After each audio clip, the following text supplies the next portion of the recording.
Hello students, मैं विशाल गुप्ता आपका teacher. कैसे हो आप सब स्टूडेंट्स? इस वीडियो में मैं आपको क्लास 12 का जो हमारा सब्जेक्ट है इंडियन इकोनॉमिक डेवलपमेंट का, उसका चैप्टर नंबर 8 एम्प्लॉयमेंट आगे कंटिन्यू कराने जा रहा हूं। तो गाइस स्टार्ट करते हैं इसके अगले पोर्शन को, जॉबलेस ग्रोथ को। इससे पहले कि मैं ये टॉपिक आपको कराऊं, मैं एक बार आपको याद दिला देना चाहता हूं कि यदि आपने मेरे चैनल को सब्सक्राइब नहीं किया हुआ तो आप मेरे चैनल को सब्सक्राइब ज़रूर करिए। वहां से आप क्लास +1 या +2 के से रिलेटेड जितने भी सब्जेक्ट्स हैं उसके सारे वीडियोस प्ले लिस्ट में पड़े हुए हैं, आप अपना कोर्स कंप्लीट कर लीजिए। तो चलिए स्टार्ट करते हैं। What is jobless growth? So economic growth occurs when GDP rises. It implies increase in the level of output. Increase in the level of output is achieved in 2 ways. वो 2 तरीके से किया जा सकता है। थ्रू ग्रेटर एम्प्लॉयमेंट, एक तो ज़्यादा एम्प्लॉयमेंट बढ़ा के, और दूसरा बेटर टेक्नोलॉजी का इस्तेमाल करके। इंडियन इकोनॉमी इज एक्सपीरियंसिंग, ठीक है, experiencing GDP more through technology. हमारा जो एक्सपीरियंस ये रहा कि हमारी जो जीडीपी बढ़ रही है वो टेक्नोलॉजी की वजह से ज़्यादा बढ़ रही है than the employment of labour. ठीक है, एम्प्लॉयमेंट ऑफ लेबर की बजाय हम टेक्नोलॉजी का सहारा ज़्यादा ले रहे हैं। It's a situation of jobless growth. ये जॉबलेस ग्रोथ की सिचुएशन है।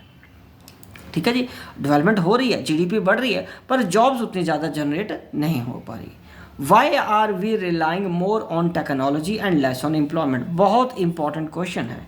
Because our growth process is being increasingly hijacked by MNCs। हमारा जो ग्रोथ प्रोसेस है वो हाईजैक कर लिया हुआ है MNCs ने। These companies specialise in achieving high growth rate through tech efficient technology. बहुत बढ़िया टेक्नोलॉजी का इस्तेमाल कर रहे हैं जिससे कि लेबर का इस्तेमाल कम हो रहा है, rather than through greater use of man power. ठीक है बच्चों, चल अब हम आगे बढ़ते हैं। Casualisation and informalisation of workforce का क्या मतलब होता है बच्चों? Casualisation of workforce refers to a situation when percentage of casual hired workers in the total workforce tends to rise. Casual workforce आपको पता है कौन से होते हैं? जो नॉर्मल कहीं एम्प्लॉयड नहीं होते, रेगुलरली एम्प्लॉयड नहीं होते। The bulk of the self employed workforce is found in the rural areas. ऐसा ज़्यादातर कहाँ देखने को मिलता है? रूरल एरियाज में।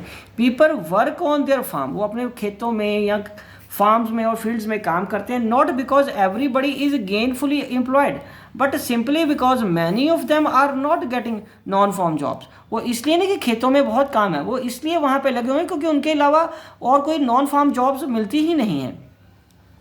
Even when they wish to migrate, चाहे वो माइग्रेट भी वहाँ से होना चाहे, वहाँ से आके शहर में या किसी और जगह जाना चाहे, तभी उनको जॉब्स नहीं मिल रही। They are employed on their farms only for the name से। वो सिर्फ अपने नाम, मतलब नाम से ही वो है कि काम करें, अदरवाइज कोई प्रोडक्टिव काम उनके पास नहीं होता। और इसको आप जानते हैं कि हम डिसगाइज्डली अनएम्प्लॉयड बोलते हैं। ठीक है बच्चों, so taking a chance for opportunities these marginal workers tends to migrate to urban areas and more often than not they get employment only as casual workers or as daily wages। ठीक है जी, जहाँ तो उनको casual workers या daily wages के form में ही काम मिलता है। ठीक है बच्चों, चलिए अब हम आगे बढ़ते हैं।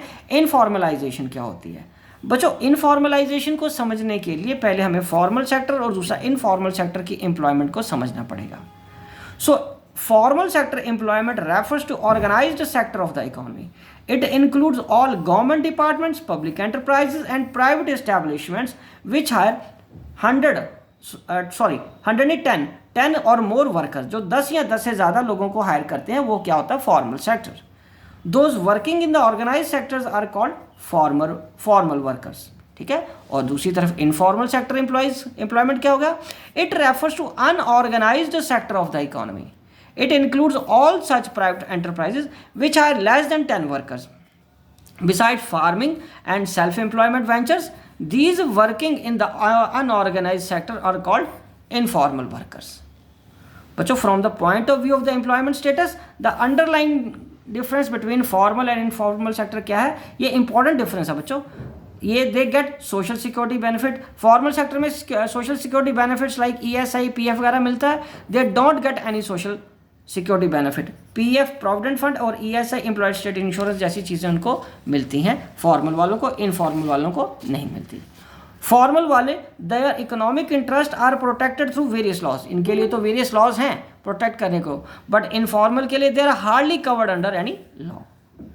The workers will get wages regularly and permanent work, उनको रेगुलर वेजेस और परमानेंट काम मिलता है, but they are highly vulnerable to the uncertainties of the market, बाजार के हिसाब से काम मिलेगा, मंदी होगी तो काम नहीं मिलेगा, मंदी नहीं है, तेजी है मार्केट में, बूम है तो काम मिल जाएगा। Informalization of workforce is defined as a situation where percentage of workforce in the formal sector tends to decline and that in the informal sector tends to rise। और उसके बाद unemployment। So unemployment refers to a situation when people are willing to work at the existing wage rate as well as able to work but are not getting work, मतलब वो एक particular wage rate जो market में exist कर रहा है उस पर काम करने को रेडी हैं और काम करने के योग्य भी हैं, पर उनको मार्केट में काम नहीं मिल पा रहा। ठीक है बच्चों, it should be noted that with emphasis that such people who are not willing to work at the existing wage rate are not considered as unemployment, and उनको अनएम्प्लॉयड नहीं कहा जा सकता। जो काम ही नहीं करना चाहते उनको अनएम्प्लॉयड नहीं बोलेंगे, जो काम करना चाहते हैं, काम करने के योग्य हैं और उनको एग्जिस्टिंग वेज रेट पे काम नहीं मिल रहा, वही अनएम्प्लॉयड में आते हैं। राइट हो, अब आएगा टाइप्स ऑफ अनएम्प्लॉयमेंट। तो ये आपके लिए बहुत ईजी है, डिस्गाइज्ड और seasonal unemployment. When the number of workers engage in a job is much more than actually required to accomplish it, जब एक जगह पे ज़रूरत से ज़्यादा लोग एम्प्लॉयड हो बट प्रोडक्शन उतनी ना बढ़ पा रहे, उनके जाने या ना जाने से, उनके होने या ना होने से प्रोडक्शन पे यदि कोई फ़र्क नहीं पड़ रहा, तो इसका मतलब वो डिस्गाइज्ड अनएम्प्लॉयमेंट है। और सीजनल अनएम्प्लॉयमेंट क्या, it occurs due to seasonal changes mostly related to agriculture, means primary sector से रिलेटेड ही ऐसी ज़्यादा होती हैं कि जब फसल बोने का समय होगा तब काम मिल जाएगा, फिर जब कटाई तक कोई काम नहीं रहेगा उनके पास, फिर जब फसल की कटाई आएगी तब उनको काम मिल जाएगा और उसके बाद फिर वो फ्री हो जाएंगे, अनएम्प्लॉयड होने का मतलब। ठीक है जी, तो चलो बच्चों आगे बढ़ते हैं। अब causes of unemployment in India. बच्चों सबसे पहला है हमारा इकोनॉमिक ग्रोथ बड़ा स्लो है। As we are developing nation, but our development is related with the technology and the pace of development in economic areas is not so fast, so we aren't able to generate more jobs। इसलिए हम ज़्यादा jobs generate नहीं कर पा रहे। Rapid growth of population, हमारे देश की राइजिंग पॉपुलेशन एक सीरियस चैलेंज है इंडिया के लिए। Despite of so many planning, इसलिए बहुत सारी प्लानिंग करने के बाद भी size of unemployment continue to be scaled up, और ये आगे ही बढ़ता जा रहा है अनएम्प्लॉयमेंट। नेक्स्ट बच्चे, एग्रीकल्चर हमारे देश में एक सीजनेबल ऑक्यूपेशन है। प्राइमरी सेक्टर ज़्यादा जॉब्स जनरेट नहीं कर पा रहा परमानेंट बेसिस पे, जबकि हमारे देश के बहुत सारे लोग अभी भी एग्रीकल्चर पे ही, प्राइमरी सेक्टर पे ही डिपेंडेंट हैं। Lack of irrigation facilities, for want of irrigation monocropping from one crop 1 year becomes compulsion, ये compulsion बन गई है। In the absence of the multiple cropping, opportunities of the employment remains limited, opportunities है उसमें क्या रहेंगी, कम रहती हैं। फिर joint family system, it encourages disguised unemployment, पापा वहीं काम करें, आगे बच्चे भी वहीं काम करें, ना दुकान का साइज बढ़ रहा है, ना सेल बढ़ रही है, ना प्रोडक्शन बढ़ रही है, तो इसका मतलब क्या हुआ, disguised unemployment. Joint family system में अगर आप हो तो वहाँ प्रोडक्टिविटी उतनी ज़्यादा या प्रोडक्शन उतनी ज़्यादा या सेल उतनी ज़्यादा नहीं बढ़ती, ना ही इनकम बढ़ती है, तो इसका मतलब आप फॉर नेम से ही एम्प्लॉयड हो, अदरवाइज वो उसको हम डिस्गाइज्ड अनएम्प्लॉयमेंट ही बोलते हैं।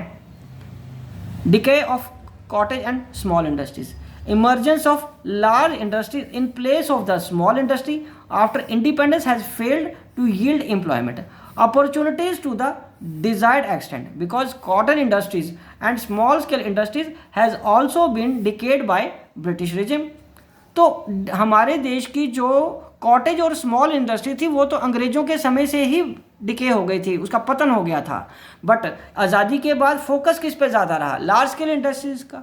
लार्ज स्केल इंडस्ट्रीज़ की वजह से स्मॉल स्केल और कॉटेज वाली इंडस्ट्रीज़ वो इतनी प्रफुल्लित नहीं हो पाई, इतनी प्रॉस्पेरस नहीं हो पाई, इतनी ज़्यादा नहीं हो पाई कि जो, क्योंकि इनसे जॉब्स ज़्यादा जनरेट होती। ठीक है बच्चे, चलिए अब आगे बढ़ते हैं। लो saving and investment, there is a scarcity of capital and even the scarcity has not been optimally used to eradicate unemployment।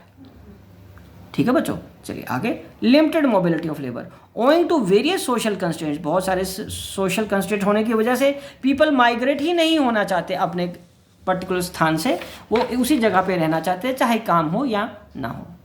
अब हम आगे बात करेंगे गवर्नमेंट एंड एम्प्लॉयमेंट जनरेशन की। गवर्नमेंट ने आज तक एम्प्लॉयमेंट जनरेशन के लिए क्या किया है। So problem of unemployment is essentially for the problem of poverty. और दूसरा, policy and programmes initiated by the government to eradicate poverty are largely focusing on providing employment to poorer sections of the society. उसके बाद new economic policy 1991, जिसको कि NEP बोलते हैं, has considerably curtailed direct role of government in generating employment opportunities. तो 1991 की जो new economic policy थी, उसमें गवर्नमेंट का रोल और कम हो गया एम्प्लॉयमेंट जनरेशन में।